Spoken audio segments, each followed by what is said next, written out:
I had always prided myself on being a good person, or at least I thought I was. But one moment made me question everything. It all started with a text. "Help me move this weekend, and I'll owe you big time," it read. From my friend Olivia. I wasn't thrilled, but something in me focused on what she had said.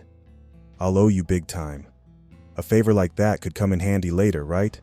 So, I agreed. Saturday morning rolled around, and I showed up at her apartment. Boxes stacked high, furniture everywhere. It was a nightmare.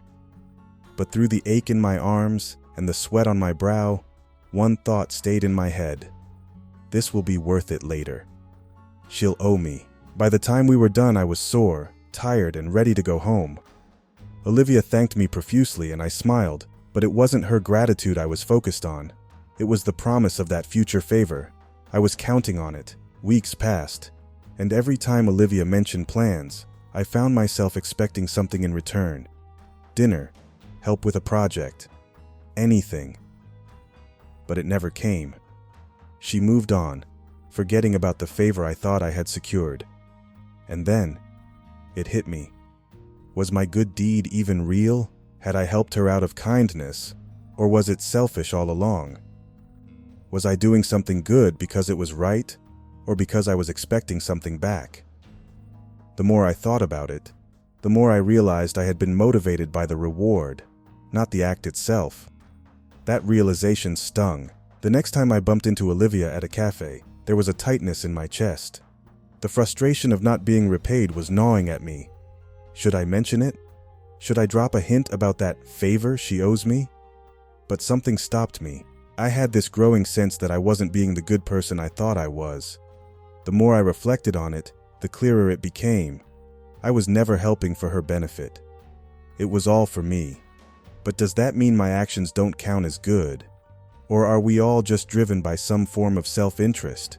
Later that week, I found myself in a conversation about this exact dilemma with a colleague.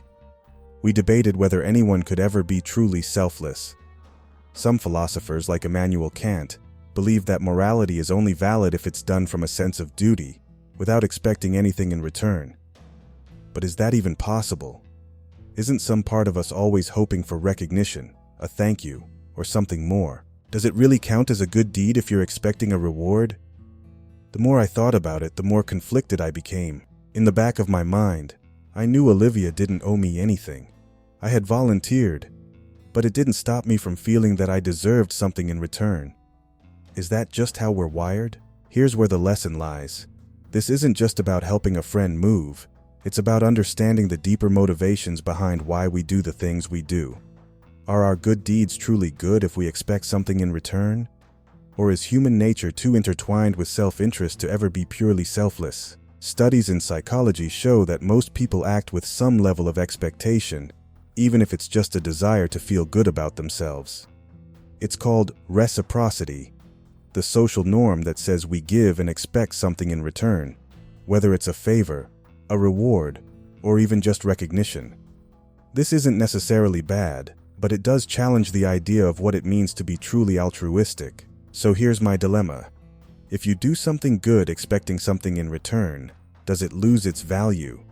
Does it still count as a good deed, or is it tainted by selfish intent? And if we're always expecting something, even if it's just a thank you, can we ever be truly selfless? What would you do in my shoes?